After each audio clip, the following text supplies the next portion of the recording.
Jake, I got a show tonight in Georgetown, Colorado. Small emergency. Got 3 comics plus me, about 50 tickets sold. Gonna be a great time.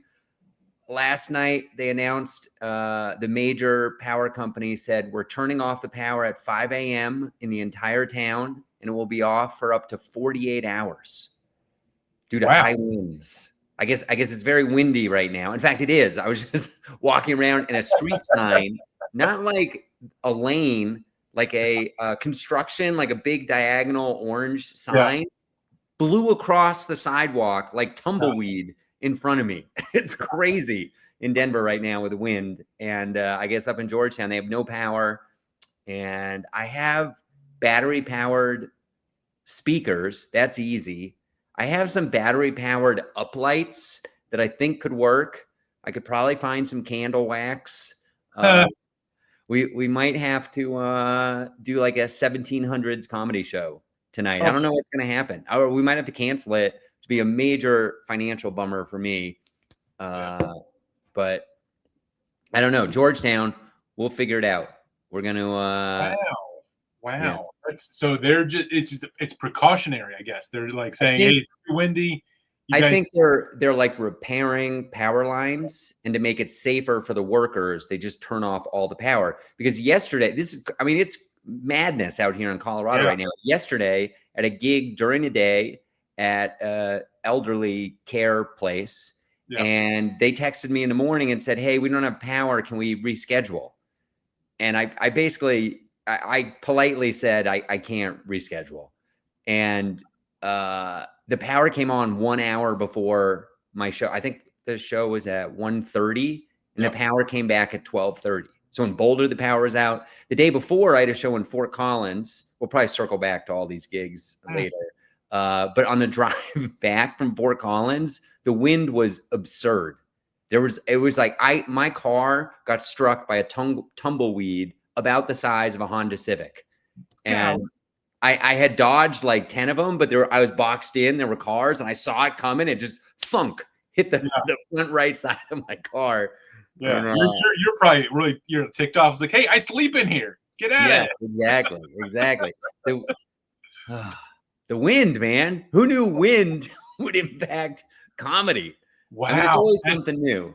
That is an interesting one. I've never heard of the comedy show is canceled. It's too windy. Yeah, but the idea that you are even remotely prepared for like and the real bummer about this show is I'm the bar, and so there's no way to like refrigerate the beers. There's no power, so I don't know what's going to happen with that. Yeah, I mean, you could switch. I mean, I guess you already bought the beers, but you could switch to alcohol, ice, and Yeah, we have wine. I guess the wine would work. Yeah, that's great. It is crazy. Do you think that's an act of God? Yeah. I would say that counts as act of God. That's interesting. Because it's winter. What's the return policy on an act of God? Yeah. Oh, I think we might have to reschedule. I don't know what's gonna. My hope is we do the show. I'm kind of a little bit rooting to do the show without electricity. Like the electricity might come back. That's the best. That's probably the best case scenario for everybody. For the people of Georgetown, I hope your electricity comes back quickly, and your sleep apnea machines and dialysis machines, all that stuff, start working again. Like heaters. It's pretty warm. It's not that cold. I mean, I mean that's up in the mountains. I don't know what the temperature is right now, but it's probably like 50 degrees outside here in Denver. Yeah. And but it's not freezing. It's not like it's snowing. I wonder if they might have made a different decision if it was, life-threatening cold. Yeah. But anyways, the power could come back on. We just have the show as normal. I posted on the ticketing website that we'll have an update at 3 p.m. today. We're recording this in the morning. Little inside scoop for our regular listeners. A little secret sauce. And then there's a chance the power doesn't come on and the venue allows me to run a show with no power. That's probably my second favorite scenario. And then the worst scenario is we cancel. And then not only is it a huge logistical nightmare, like the money is money. I'm losing money all the time in comedy. Yeah, I can stomach another loss, but just the act of having to refund all these tickets it's a hassle logistically, and the communication is a hassle, and I don't get the stage time, and I think I would at least offer to pay the headliner. The opening acts, I don't know. It's so close to Christmas. I mean, these people like they probably turn down other work. Maybe I'd probably just pay them all, and like as a Christmas present. And then if we reschedule, you know, say like if you can make the next show, please, you know, do it for free, basically. Well, I mean, I would say you should say very definitively that you're going to pay all of the comedians because we're on a public forum, and then whether you pay them or not, nobody will know. But no. That's it. Well, people can check up on me. Brandt Tobler is the headliner. You can reach out to Brandt and see if I actually paid. No, what I should definitively do though is get a new date in the books. Yeah, starting with Brandt on down. If we do have to reschedule, and what a headache that's going to be. So I had to negotiate it with the venue and with Brandt's schedule, and what a nightmare, dude. Who knew wind? Such a bummer. I like Brandt. He wrote a book. He wrote Free Roll. I don't know if you read that book. Yeah, sure, I did. Fun book. And it started a little collection that I have, which is comedians who wrote books. I have a bunch of comedians that wrote books, and then I'd like them signed. I don't have your book in physical form. I need to buy your. You don't? I don't have a physical copy. Well, you're in bad luck because I don't have any more. I know. You're gonna have to order it from Amazon, I guess. You've heard this it's my challenge to myself that I'm not printing anymore until I write the second book. That's right. And then so I need to get that. I need to get the second book. I need to get them both signed because I liked them. That's easy. But then I'd like them signed. Yeah. So I have. Did you get Brandt signed? I have Brandt signed. So like right at the beginning of COVID. Yeah, he was selling them online, and I got one because it was online. Here's a good one. Do you have Sam Tallent's signed? I do. I have his. Oh, nice. That's worth some money, maybe. And is it the original printing? It is. Yeah. So it's got a different cover. It's got a different cover. Doesn't have the face cover. It's got like a weird cover. But yeah, I have that one. And so that was it's something I have. Dustin Nickerson. I have. Does yours have the little like note inside of it that's just like sliced from 8x11 paper that says please leave a review on Amazon or something like that? If it does, I haven't never opened it? No, I've opened it. I haven't opened it recently. Oh, okay. You would know because it would have fallen out, or it was just like tucked in. It sounds familiar, but I have a lot of books. Yeah. Okay. Hard to keep track. I need to have a library system. Whenever I'm out, I'm like, hey, do I have this book? I don't know if I have the book or not. And I have something like that for my Laserdisc collection. Approaching 200 Laserdiscs, and I forget when I'm out. Like I'll be, driving around the country. I'm bored. I got no time to kill. I go to a record shop. Do you have any Laserdiscs? They got like 4, and I'm like, do I have this one already? So I have a pretty fancy I turned a spreadsheet into like an app. You can do this with like no coding. And so I can look at all it has like thumbnails of all the Laserdiscs, and you tap on them and it tells you like what year, what the rating was, how many minutes. Might even have like a Rotten Tomatoes score. Oh, nice. Some of the cast. It's pretty fancy, pretty nice. Wow. That's fun. In fact, keep talking, but I've been meaning to do this anyways. I was gonna do a search in my little app for Christmas movies, and in a second I'll let you know what Christmas Laserdiscs I have. Yeah. Well, it's funny. I just watched a Laserdisc. Maybe we'll talk about that on the Patreon. Your Christmas movies. My dad, every once in a while, he'll do this thing where he'll poll the family. Like he has all of our cell phone numbers, and dads, I don't know. I'm not sure if they should be trusted with cell phones, and because he will just ask these weird questions and demand that everyone give an answer. So he'll be like, what's the best? Here's a picture of like 6 different kinds of candies. What's the best candy among these? But he did it recently with Christmas movies. He was like, here are these Christmas movies. Take your top 3. And so he forced everybody like publicly. He's like, I don't have answers from this nephew and that nephew or whatever. So it's like, you have to answer. Like, it's not a choice. You have to answer. and he then compiled them all in a spreadsheet and like took a screenshot of the spreadsheet and showed us the results. And our family's favorite Christmas movie is Elf. That's Okay. number one. That's Great number one. choice. Not available on Laserdisc, unfortunately. Yeah. That was in my top 3, but my favorite is A Christmas Story. I'm a big Christmas Story fan. Yeah. Nice. I liked it. All right, so let me rattle these off. Some of them very questionable. I'm gonna read them out of order, and the obvious ones like Scrooged with Bill Murray, hilarious movie. Who tries to staple the antlers onto a mouse or rat. It's so funny. The Santa Claus with Tim Allen. Christmas Vacation, definitely my favorite Christmas movie. Home Alone, definitely a Christmas movie. Then we've got, all right, now we're into gray area, Die Hard, which is a Christmas movie, in my opinion, and a great film. And now we have some real questionable ones. Sleepless in Seattle. Interesting. I guess maybe there were Christmas trees or something. Also, While You Were Sleeping, kind of a sleep theme thing, which I've never watched. So it's like a romantic comedy with Sandra Bullock. Yeah, my mom was, moms like romantic comedies, and she had 3 boys, and I'm the youngest. And so she would take me or make me watch or rent from Blockbuster romantic comedies. So I grew up watching a ton of romantic comedies. And so I know While You Were Sleeping very well.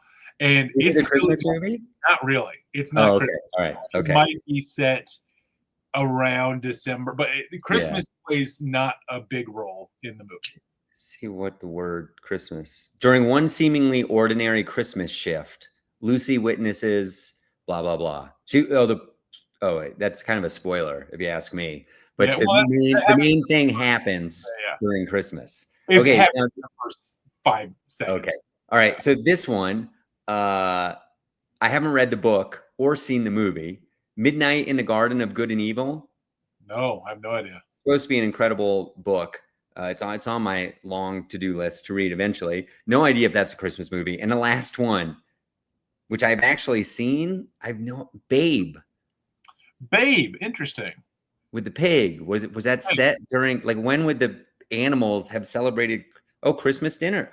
Oh. Is Babe supposed to be like the star of Christmas dinner? Yes. We'll sanitize it for the children, but yes, that's a nice way to put it. Oh my goodness. 1995. I probably saw it in 1995. That was last century, so I can be forgiven for not remembering that.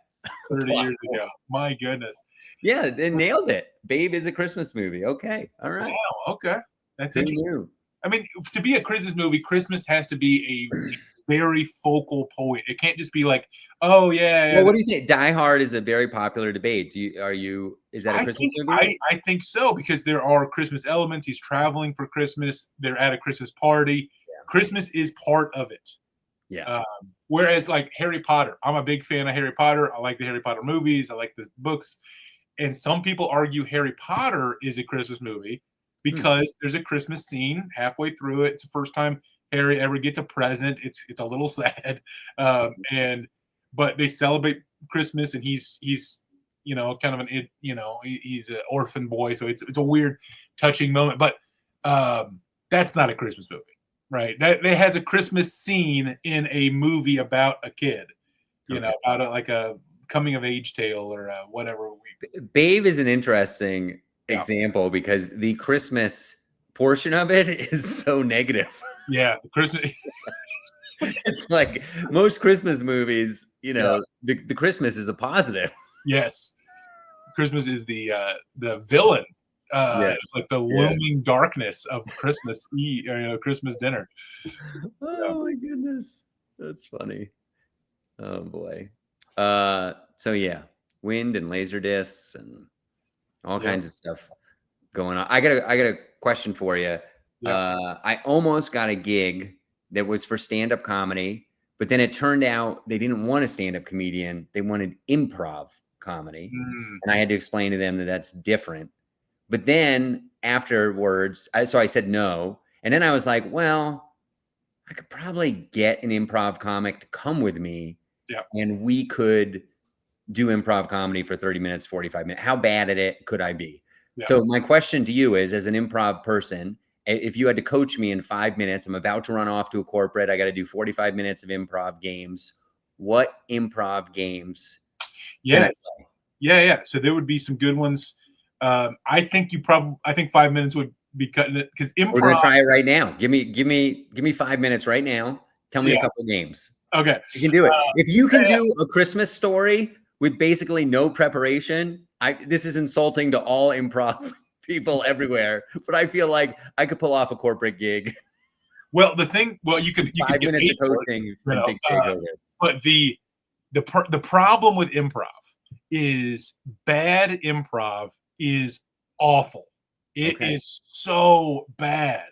It makes agree. your skin crawl. It makes you want to leave the room. Well, give me the first game example, and I'll be able to tell you if I think I could do a serviceable job. Sure. So the ones that you would be the best at, they're going to be 2 people and an audience. I don't know if that's all the information you need. So the ones that you would be best at would be what we call stand and deliver games.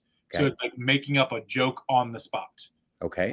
So there's a couple of different versions of these kind of games. One of mine favorite is often called Pandemonium, right? And the idea is we're making up a joke on the spot. It doesn't have to be funny. It has to be original. And we're really looking for kind of a pun, like even a groan is fine. And it's kind of fun just to see. So you would say something like, give me an animal, or give me a suggestion of any sort of zebra. Okay, so 2 zebras walk into a restaurant. The maitre d' says, "I'm sorry, you zebras.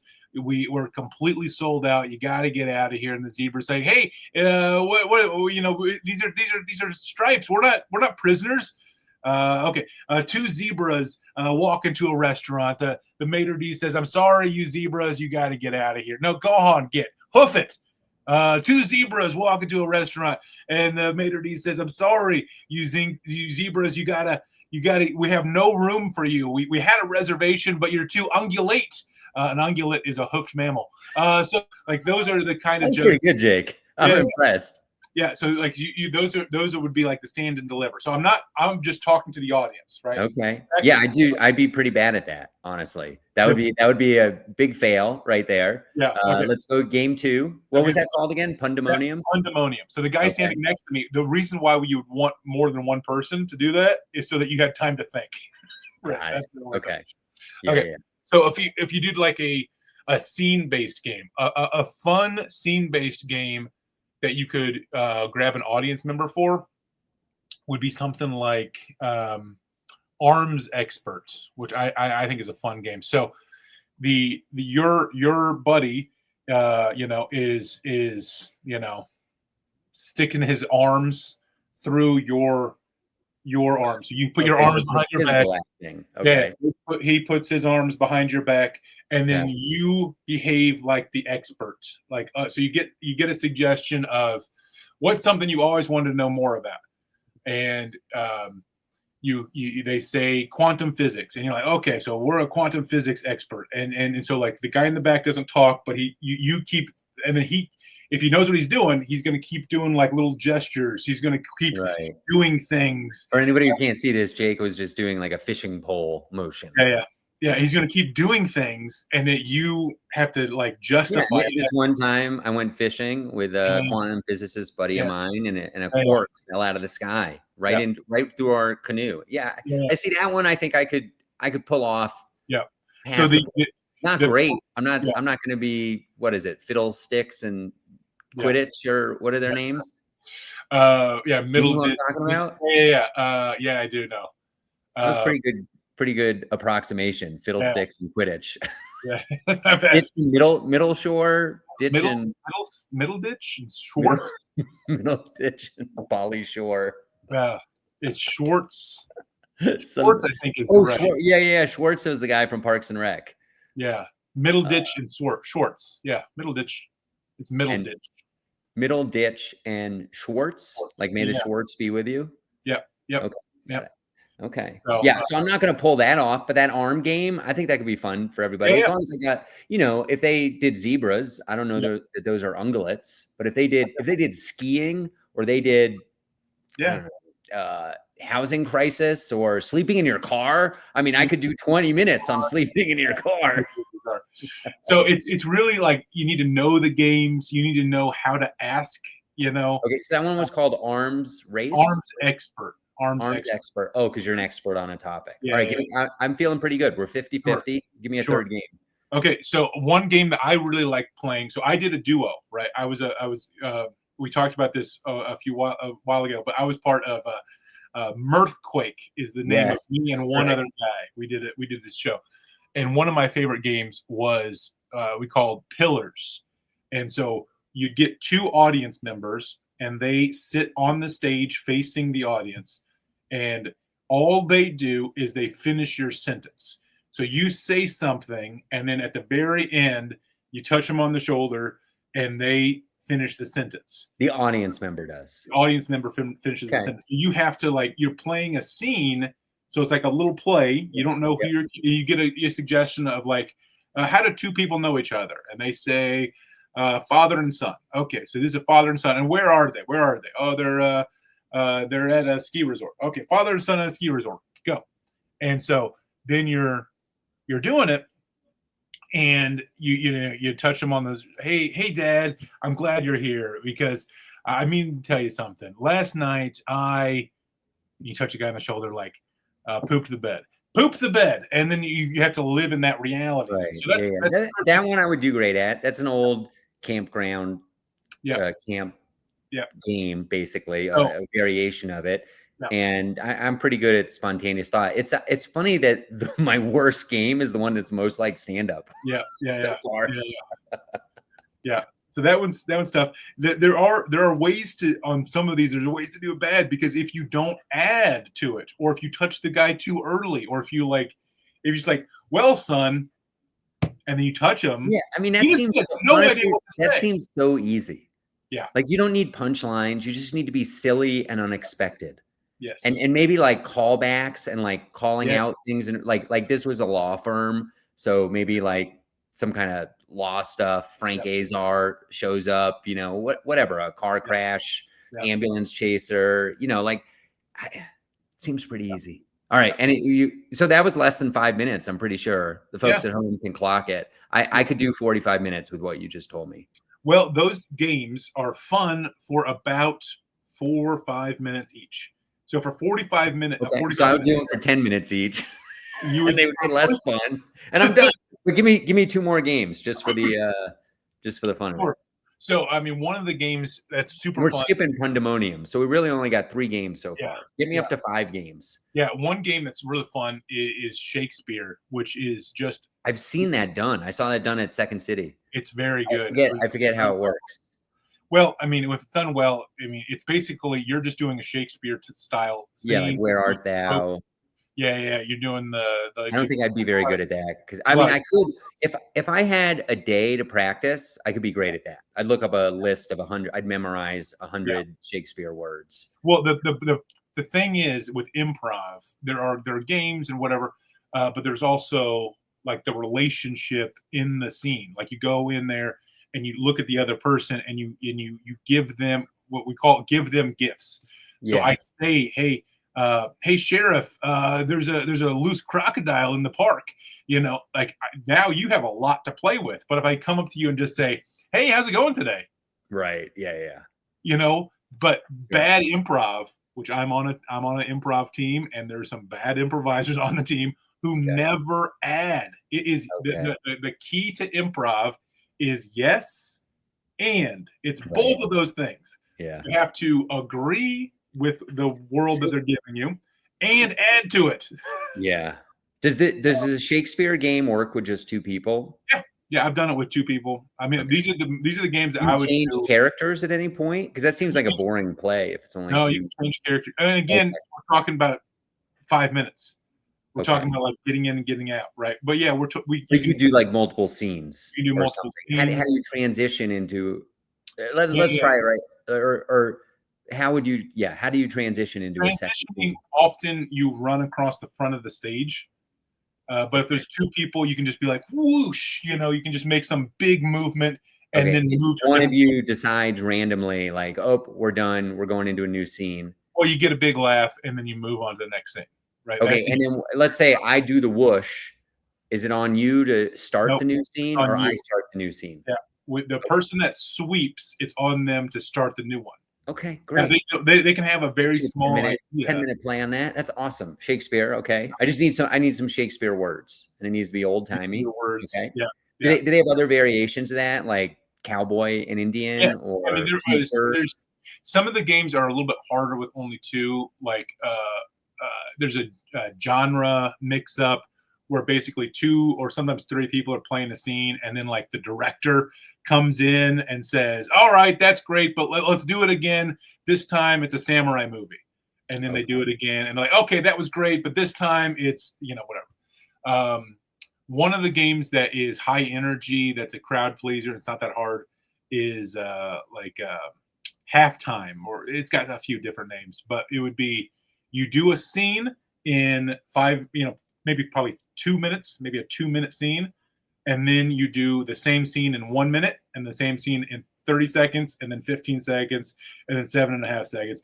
So you're doing What's the that same called? thing, a halftime, half Halftime. life, or half Life. That's fun. Does that one work out to 5 minutes as well? Yeah, it's about Okay. 5 minutes, and it's a very high energy, especially if you move. So all of these, if bad improvisers do them, it does not I'm go. sure. I'm sure. So let me ask you this: 40. Let's say the gig was for 45 minutes. Yeah. In between scenes, it takes a little bit of time. If I was able to get to 40 minutes, is that going to stretch somehow to 45? Yeah. Perfect. So I need 8 games, and we Mhm. already nailed 5. So yeah, the point is, everybody, markmasters.co has a contact form. I'm available to do improv comedy. I will call up Jake. I will study for 24 to 48 hours. I will get some. The other thing is, I'll get somebody who's good. Like Yes. I'll find there are stand-up comedians who do this stuff, And and they're not even the good ones. And If they don't. you get a good improviser, first of all, they're not used to getting paid. So Yeah, well, I was just gonna say that. I was gonna make that joke. yeah, they would be very excited for any sort of paid gig. Yes. But they would come in, and part of improv, this is the night and day difference between improv and stand-up, is they are going to go out of the way to make you look good. There's such a collaboration. It's not a competition. It's we're on the same team. Yeah. They do this thing Plus, I'm before paying them. They would be getting paid, which would be just life-changing. But you would look.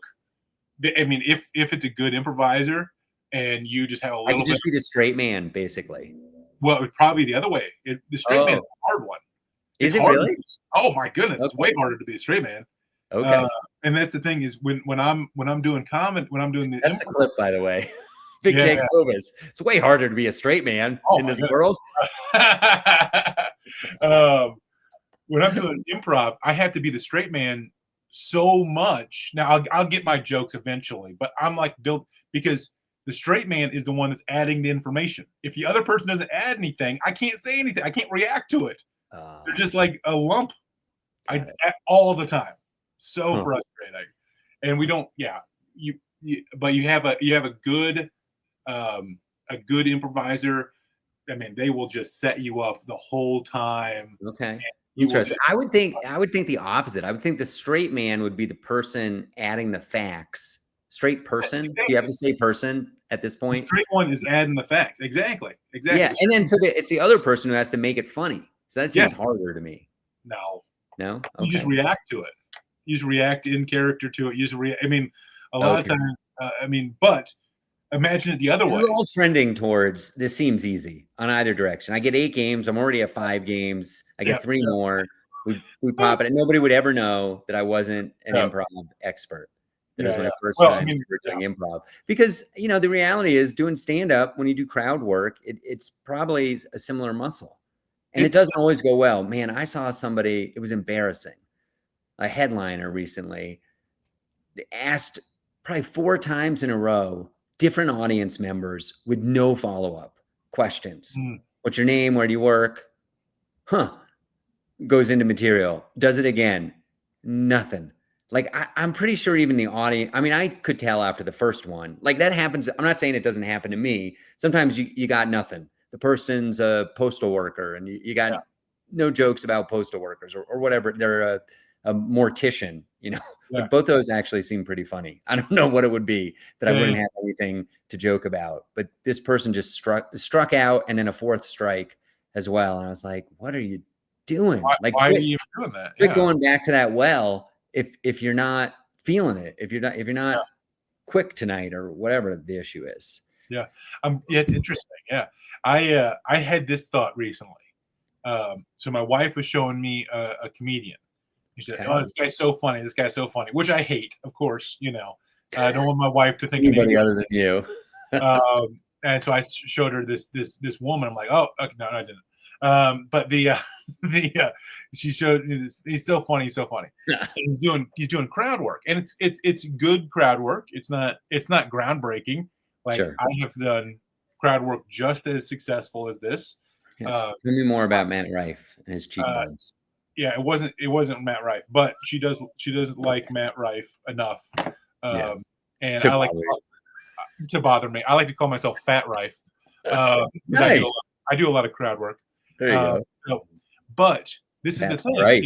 Crowd work goes dirty so quickly all the time. Every crowd work I see, I'm sure it's not every single one, but so much goes real dirty. A lot of cursing, a lot of sexual innuendos, a lot of this, a lot of this. And people are loving it, right? They're laughing. They're loving it, yeah.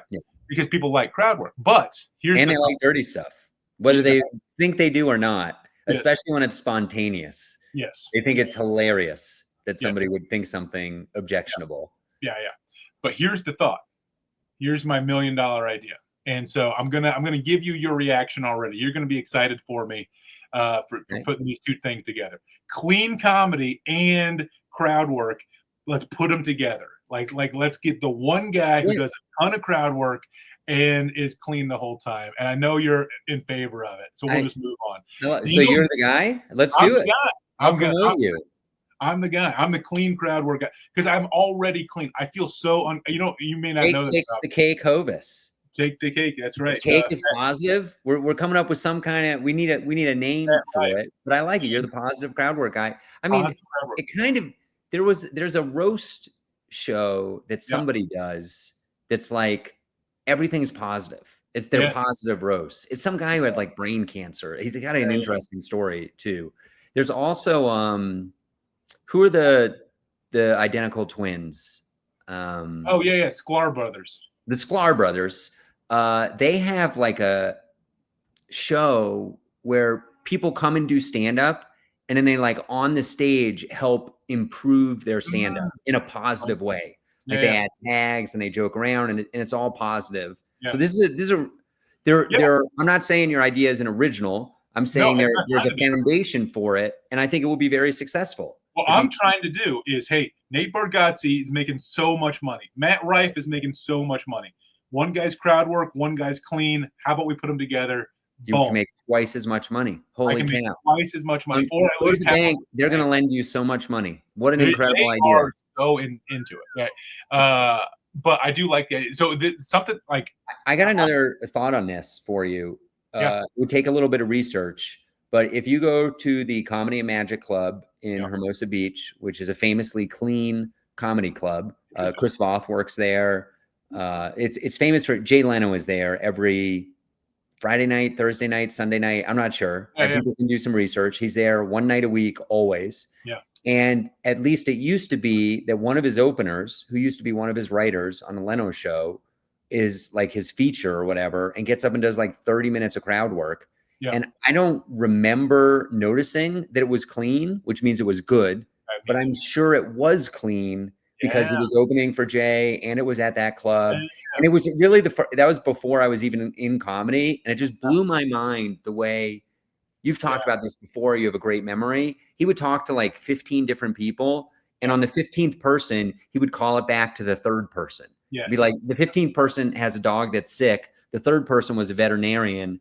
And, you know, you need to get on a plane to Pittsburgh because Mikey over here is, ready to take care of your dog. And it was like, it was great. So whoever that guy is, by the way, I don't think he's a zillionaire. Just potentially bad news for you. when banks are like evaluating businesses and well, hey, let's review the name of this podcast. It's not Mark and Jake try to be billionaires. We're just trying to make it. Okay. Yeah. So I think that's a cool, if we can figure out who that guy is. Yeah. I mean, maybe I don't know, maybe you two go on tour together, or I'm not really sure what it is. I'm the headliner. But but the thing that I like about, I've seen a couple of guys. There's a guy who did one, I'm blanking on his name, but he did one basically a crowd work special dry bar special. Oh, okay. So it's squeaky clean. So it's been done.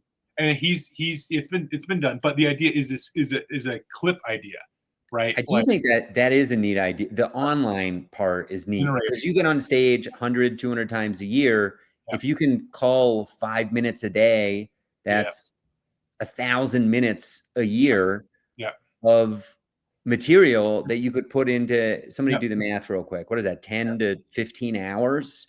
Like if you could put out 5 hours a year on YouTube, you would crush it. If you got, and the trick is you might not be crushing it for a year or two. Yeah. But then if you went viral once, there's so much back stuff for people to watch. Yeah. I like the one thing that I like about it is the way that he filmed it. The guy that my wife likes is he was like two boxes on top of each other. Oh, got it. Right? Yeah, you could see the like reaction of them. I really like that. I mean, it doesn't have to be. I have a lot of crowd work already. That's just me on stage, but I think it would be better if the audience was filmed a little bit. And I was talking to a buddy about it, and he was saying, "Hey, you put a camera on stage, you point it out, you got a wide angle, and then you just like, you crop it, whatever you need to crop." Look, I think eventually, if we're still doing this a year from now, we'll go on tour at some point as the Mark and Jake try to make it tour, because it's like cross promotional. This will be promoting the tour will be promoting this. Cross promotion. We could both get up on. We could either individually do clean crowd work. Yep. Or we could both be on stage and do crowd work together, kind of Matt Kobos and Mike Stanley style, but clean. That would be super fun. We could I've done that before at shows. I've like opened the show with a second host. Yeah. And in that case, the second host had a remote microphone, like a wireless microphone, and it'd run out into the audience and like talk to people, and we'd have banter back and forth. I like this idea, Jake. I like it. Yeah. Yeah. It's just let's try to make it. Do you get it? Right. Like create it. I mean, create it. I feel like it's a peanut butter and chocolate idea, right? We're taking two things, we're putting them together. Maybe it's better clean and crowd work. Can it be done? I already do it. I already do clean crowd work. It's more like peanut butter and artichokes, or vitamins with the clean part. There's no way it's going to be as funny as the dirty stuff. But that doesn't mean there isn't an audience for it. Yeah.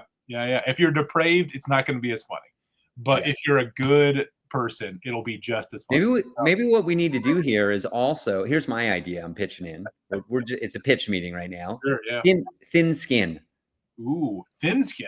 Thin skin. Yes. Okay. I like it. This is going to go into dirty territory here, but maybe we get a sponsorship from a latex company, if you know what I'm saying. Yeah. And so thin skin.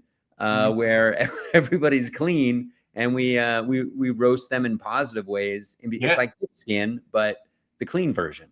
I like it. We could pitch that to Comedy Works. That could be that'd be kind of incredible if we pulled that off. It's a terrible name, though. It's a terrible name. Thin skin's not bad. No, I like it, but it could be a sunscreen company too. Like there you go. Yeah. Transparent skin. Yeah, thin skin. And white skin. That's not so good. Yeah. I like thin skin. Blue blood. It's just the opposite of thick skin. Yeah. Why are you selling so well in the Southeast? I don't understand. Yeah. I'll need to. I like thin skin. We'll take a look at that. Yeah. We could practice it on the road and then pitch it to Wendy at some point. Yeah. It could be a funny joke too. We could do it like April Fool's time frame and do thin skin as opposed to thick skin. Yeah. Here's the trick. Once I get past at Comedy Works, I think it will be much easier to pull that kind of. That happens in 28 or is it 26? February 2028. 28. February 2028 is the goal.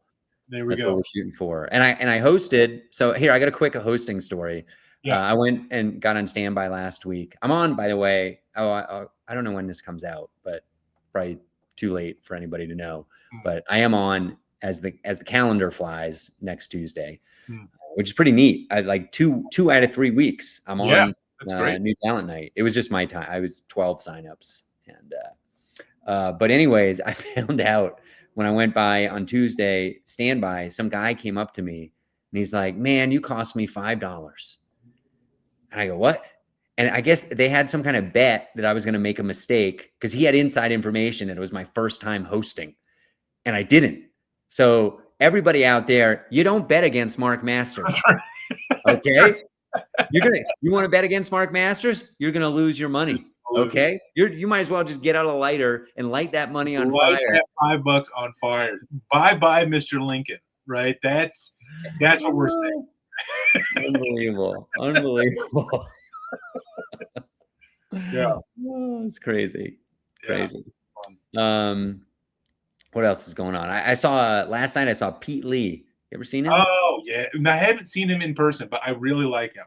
He did 80 minutes. He had a 45-minute spot. He went on 45 minutes before the show was supposed to end, and he did 80 minutes. It was great. A couple people did leave. Not many. I would say 6 total. It was at the South Club, and the whole bottom level was full. And he also, I might share it on the Patreon. He shared something very spicy on stage that I can't tell if eventually it's going to come out in a special and he's allowed to talk about it. But I'm telling you, it is spicy. Wow. And we'll talk about it on the Patreon. Wow. But he was so funny. He's got this incredible story. Did you know he like went to jail and his house burned down and this is like my goal eventually, to be so good at stand-up comedy that I'm making a new hour every year or two and to have an interesting enough life that people want to hear about it. Yeah. His last year was insane and he had tons of jokes about the last year. So he's both interesting and funny. I'd never seen him before. I was really impressed. Yeah. And it was a super fun show. Andrew Orvidal hosted. I came in the middle of Janae Burris featuring. I don't know if there was a middle, but really cool show. It was great. Yeah, I'm a fan of Pete Lee. That's weird. See, I saw a comedian. I want to say he was on SNL. I'm blanking on his name, but he did way too long. I was at Comedy Works downtown. He did probably 90 minutes. You might have been at that show. Was it a black guy? Yeah. Yeah. What's his name? I was trying to remember his name the other day. Was it on this podcast or somewhere in the conversation? Because in this I think it was on my other podcast, Always Booking Comedy. Yeah. It came somehow that guy came up and I was trying Jay Pharaoh, maybe? Hey Pharaoh, it is 100%. Okay. I couldn't remember that the other day, but I did say it was a black guy. He might have been on SNL, and I was stuck on Mikey Winfield for some reason. Oh, wait, I'm remembering. Well, you were at that show. Maybe it wasn't the same exact show because he did a whole weekend, but that would be funny because he went long on my show too. Yeah, he went way long. It was the first time I was new to stand up, and it was the first time I ever saw a feature do a merch pitch. And he was like, "Hey, here's my T-shirts that have some stupid saying on it." And I'm like, "That's interesting." Was it a traveling person? It wasn't a local, right? It wasn't a local guy. He went like 90 minutes, did a lot of impressions. His impressions are very, very good. Yeah. But I was like, I will never, ever see you again. Oh, I would see Pete Lee again, even though he ran late. And he acknowledged it time and time again. That Jay, he did not acknowledge it. He was just, you could tell now I know enough to know that he doesn't get in rooms that are that fun frequently and get to do that long a set, which was the same thing with Pete. I'm sure last night Pete was like, "This is so fun. There isn't a second show. I'm just going to keep going. Why not?" They seem to be enjoying it. So let's keep going. Did Jay Pharaoh do the thing where he asked the crowd for their favorite recipe? If he did, I don't remember it. Okay. I was like when did I swear I had this conversation with you. It must have been somebody else, but it was about the lunchbox stuff, the crowd work with the lunchbox. Did I talk about that on this podcast? Yeah. Huh. Yeah, well, we definitely anybody who's listening to these podcasts sequentially is probably wondering if Jake has amnesia. That's right. Now.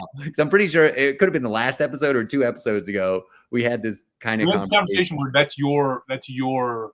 Yeah, Oh, but so I you. let into it with. Oh, You remember this now? And I was talking about Stroop too, because Stroop does the crowd work with the childhood game. outdoor games. Yeah. Which, speaking of, how do we check this out? I saw Stroop. He came to Comedy Works. I got his poster here. So now every time we mention Stroop, I'll give him a high five. There we go. That's fun. He's coming to Nashville at the end of the month, and I might swing down there. Yeah, he killed it. He killed it. It was fun. He's a killer. Maybe talk about it more on the Patreon some. Yeah. So yeah, comics go long sometime. They go long. And it's frustrating. It's frustrating if they're not. I wasn't frustrated last night. Well, Pete Lee maybe can go. So maybe it's just some comics can go long, but whenever I will say he wasn't very tight in the beginning. Yeah. Like if I was going to send a criticism, it'd be that 80 minutes could have been 45 or 60 and been all bangers instead of just being loose. But I think that might be his persona, is that he's kind of like all over the place. But when he got dialed in and was like telling a real story, he was hilarious. Is he the guy? Did he do this? I think I might be thinking of a different guy, but there was a guy who like held a camera. Oh no. Okay. And like he's the guy who he drinks whiskey, or at least he did last night. And every time he takes a sip, he bangs the mic on the glass. I've never seen that before. It's like a tick of his. Interesting. I saw Fiona Cauley a couple days ago, Louisville Comedy Club. Sold out on a Tuesday, which is always exciting. Holy cow. Because that means on a weekend you could have packed that place. Yeah. Sold out on a Tuesday.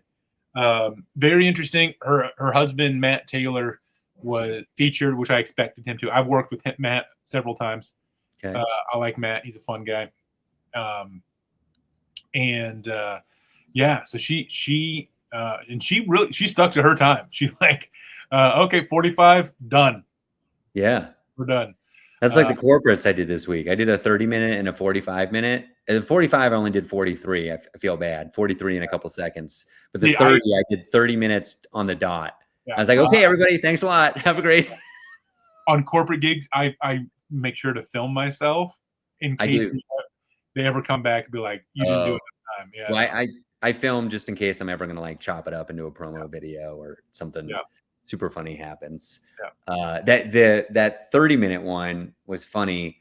I brought a laptop because I was doing a presentation and telling jokes later. As it turned out, I was actually only supposed to do the presentation, but the presentation finished in 20 minutes. And I was like, hey, do you guys want to hear some jokes? And it was a great way to get into material. It was actually very interesting because you would think it'd be horrible. It was like a bunch of coworkers. It was daytime. There's light streaming in from windows.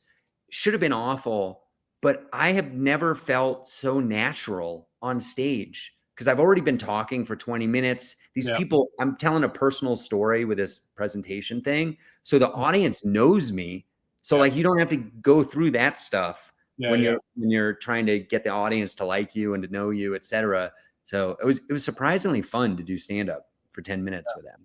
Anyways, the point is I brought in a tripod, a big tripod that doesn't fold up to hold a speaker, the speaker, an extension cord that was loose, an XLR cable that was loose, a microphone. I got a backpack full of camera equipment. I got another tripod for a camera, and I got my laptop backpack. And I come in and they got super fancy projector system. I was able to wirelessly connect my laptop. It was a small room with like 25 people. I didn't need this. I didn't use anything, but I put a camera on a small little tripod on top of a table and my laptop. That's all I needed. All this other stuff, I look like a Sherpa going to nowhere. Not necessary. Better to be prepared, I guess. Yeah. I went to a funeral this week. Hilarious, dude. Hilarious. But I don't go to a ton of funerals. It's not like I've been to very few. I've been to, it was an older guy. He was a good guy. And there's some funerals that are sad and tragic. This is not one of those. This is one that's celebration of life sort of thing. There's some sad elements for sure, but it's not like a downer. We went to the funeral, but it got me thinking about the last funeral I went to, which was my grandpa's before this. So probably 4 years ago, I went to my grandpa's funeral, and it was real weird because there's only two people that spoke at the funeral. One was my grandpa's pastor, who he went to a small, tiny little church, and he spoke. Now, my grandpa has several kids, had several kids, had grandkids. A lot of them are preachers. There's so many preachers and public speakers in this room. It's ridiculous. No one else spoke besides that preacher and me. So we do the whole funeral, and my brother makes an inappropriate joke. So funny. I'm dying laughing, trying to hold it in. Everybody, or just to a small group? He basically whispers it. I'm sitting right next to him. Okay, all right. And my uncle hears it, and so I'll tell you the joke real quick. So my brother is missing. I think you should hold the joke for the Patreon. Okay. Yeah, let's hold the joke for the Patreon. He's missing a yeah. So anyway, so at the end of we have the service, and I'm a pallbearer. We get them to the gravesite. We do a little gravesite, little ceremony, and then it's like reception back at the Baptist church. We're gonna have fried chicken. So we're back at the Baptist church having fried chicken, and then it's like, Jake, you do comedy, right? Cheer everybody up. And I'm like, let's do it. And so I did. No way. I did it. I did 5 minutes. I did my tight 5. I did the 5 minutes that I did at Comedy Works. This is a few years ago. So like I did Comedy Works, New Faces, and I moved on to the second round. And so this is I think I audioed submissions. I audioed it. I think I audioed it. You were talking the other day about how it's hard to get a 5-minute tape. Yeah. Well, you just need to go to a funeral, it turns out. Go to a funeral. I was nervous about performing. It's the first time I'd ever done stand-up without a handheld microphone. Now, since then, I've done it without a handheld microphone a few times. It's interesting that you say that, calling back to what I was just saying about how I felt so natural. Yeah. I didn't have a microphone in my hand. I wonder if that was part of it. I had like both my hands to move around. Yeah. Whoa. Okay. Sorry. Keep going. So I ended up holding a pin to my face as a fake microphone. Go from natural to unnatural. Yeah. Yeah. And I did my tight 5. You couldn't find a pacifier? I couldn't find my cousins loved it, and everybody else very confused. Yeah. That sounds like the right energy. Oh boy. So that is crazy. Yeah. That was wow. I have done comedy at a funeral and at a wedding. And some of the ones that we overlap, nursing homes and whatever. But some of those are a little weird venue. Yeah. I did a senior center this week. Yeah. And it was a pretty fancy senior center, and they had invited, it was like a holiday party, and they invited a bunch of their vendors to come to the show. So these are basically like salespeople. They're like about 40 years old. So, and they're all in the back, and I am killing with them. Yes. But then there's like 30, 40 old people up front, and they're, for the most part, are confused or non-responsive. And there's a couple who are enjoying it. But there are a couple particular moments where, but this was again a hybrid thing where I was doing a presentation, and which is about like health benefits of laughter and other stuff, and my personal journey, and then I did a stand up, and that one was supposed to have stand up in it, so I did a longer stand up. I did 25-minute presentation, 20 minutes of stand up, and during the presentation, I have a picture of, I'm talking about how like, is stand up comedy glamorous? I'm talking about how when it's not glamorous, and then I'm talking about when it is glamorous. And the big punch for being glamorous is a picture of a very famous comedian that I was at a party with. And I don't want to say who it is because I'm like saving it for my second book, but just, it's a very famous comedian. You would know him in a second. Your mom would know him. Your wife would know them. Everybody would know them. These old people, no idea. Like Yeah. I do, like people audibly gasp sometimes when they see the picture. Yeah. And so there's no reaction. And I go, well, I guess this is probably more of a Bob Hope crowd. Yeah. The people in the back and the vendors almost fell out of their chair. Yeah. And then I had it when I got into the stand-up, I did the crowd work thing where I asked people, ill-advised doing crowd work at a senior center, but I asked if anybody had a lunchbox when they were a kid, and it's like, no, I didn't. No, I didn't. No, I didn't. Like 4 no's in a row. 5th person, no, I just went home. I was like, oh, okay. You just went home for lunch, got something out of the refrigerator or the ice box. Yeah. Or some salted meat in the in a shed. And after the show, one of the vendors came up to me and goes, that salted meat thing was so funny. And I thought it went over everybody's head because it didn't really get a big reaction, but pretty obscure. Salted meats. Salted meats. I'm available. If you know somebody who grew up on salted meats, I will do an event for them. They're my target demographic between 11 a.m. and 4 p.m. on weekdays. I'm really thinking about, I'm having a lot more success with these daytime gigs, and I'm looking forward to, I need like a personal assistant. I don't know how to do this, but like when I did that 18-night run, I don't see why I couldn't find every single day either a company to do the corporate presentation to, or an old people's home to tell jokes to, at least half the days. It makes such a difference. If I can make, I won't say dollar numbers here, but you know the numbers, and we talk about them on the Patreon. But if I could just make that every single day, like that would be a game changer for the profitability.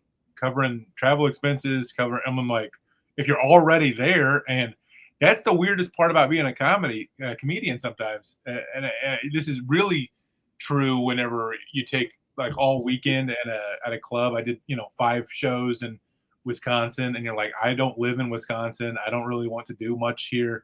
And like, I have all day to kill. Like I went to bed at 10:30 because I'm not like a night owl. And then I'm waking up at 7, and I don't have anywhere to be for so many hours. Right. Yeah. It'd be stressful. A lot of my runs, there's like a lot of driving during the day, but you just figure that out. Yeah. Like the days that you're not driving, any day you're driving less than 3 hours. Yeah. You could for sure squeeze one of these in. Yeah, it's a great idea. Another great business. What a great business-minded episode this has been. Dude, I mean, so we got clean comedy and crowd work. We got podcast touring show. Thin Skin. Thin skinned. Oh, that's a good one. Yeah. I like thin skinned. Thin skin. I think it's kind of a cool. We got to practice that. We got to get good at the real trick. The magic to thick skin is the hosts. Yeah. So if we can nail being on stage together, I think thin skin would be terrific. It's interesting because you're like the positive roast is that's something I go to a lot when I'm doing crowd work, especially with like men. And like, man, this is a good looking guy. Golly, you see that, stuff like that. I'm complimenting the guy, right? But I'm doing it in a comedic way, and like that's hey, he's this guy's too good looking to be funny. Which there are some guys like that. I don't know if you see them around. Like, okay, this is why you're bad at this. Patagonia fleece with some emblem of a venture capital firm. Yeah. All right, we got to start winding this down. I got to update you on the Surgeon event. I did the Surgeon event. Yeah. I will, since this is public, I would just say it was awesome. And I'll tell you all about it in Patreon. They're going to have me back next year. It was outstanding. If you check out my YouTube channel, I actually put up a short video that kind of like summarized the event. Yeah. Okay. Do we know when this is coming out? The 29th, I believe. 29th. December 29th. Yeah. So December 29th, everybody. On January 8th, Vail Comedy Show, vailcomedyshow.com, new website launched today. Go check it out. It's beautiful. You can see Ben Roy at Sarah's Lounge at Christiania Hotel. January 8th is going to be incredible. January 9th and 10th, I'm with Joe Stapleton in Steamboat Springs, Colorado. Shout out to Kyle Ruff out that way. We're doing one show on the mountain up at the top. We got to like ride a gondola. We're doing one show in town at Schmiggety's, one of my favorite places. I performed New Year's Eve once a long time ago. I have this incredible picture that used to be in my corporate presentations. Maybe I should bring it back, of my car saying that it's like negative 19 degrees or something ridiculous. It was so cold driving back from that gig. Yeah, that's why. And check me out, markmasters.co, everybody. Yep. Yeah, I had a lot of corporate gigs in January, including going up to or down to Austin, Texas for a while. But one you can come to is at the end of the month, January 31st, in E-Town, Elizabethtown, Kentucky, which Don't Tell should be a real good one. All right, E-Town. I'm going to G-Town tonight. If you want future tickets to Georgetown comedy shows, gtowncomedy.com. We got a website finally, gtowncomedy.com. We don't know. I did get some text messages during this taping from the venue. I'll look at them during the Patreon. We'll figure that out. Everybody have a Merry Christmas, everybody. Or I guess in the rearview mirror, Happy New Year's, everybody. It's in just a couple days. Thanks so much for sticking with us. 2026 is going to be a fantastic year. This is our last 2025 episode, Jake. Should we do anything special? We did it. We did it. We did it. We made it to the end of the year. And made it to the end of the year. Here's my challenge to you in 2026. We should do at least one show where we are co-hosts. Ooh, that's fun. Yeah. Let's find a way to make that happen. Okay? Yeah. I feel like we can make that happen in Kentucky pretty easy, but okay. Let's talk. Let's talk on the Patreon. Maybe we'll do some planning. There we go. All right, everybody. The Patreon's at patreon.com/Mark and Jake. It's cheap. It's like $5 a month. And you get our whole back catalog. You can probably get on for 1 month, watch all the episodes or listen to them. You can listen to them in your podcast player and then just cancel. That's a steal right there. Be Grinch, you know? All right. Bye, everybody. See you next time.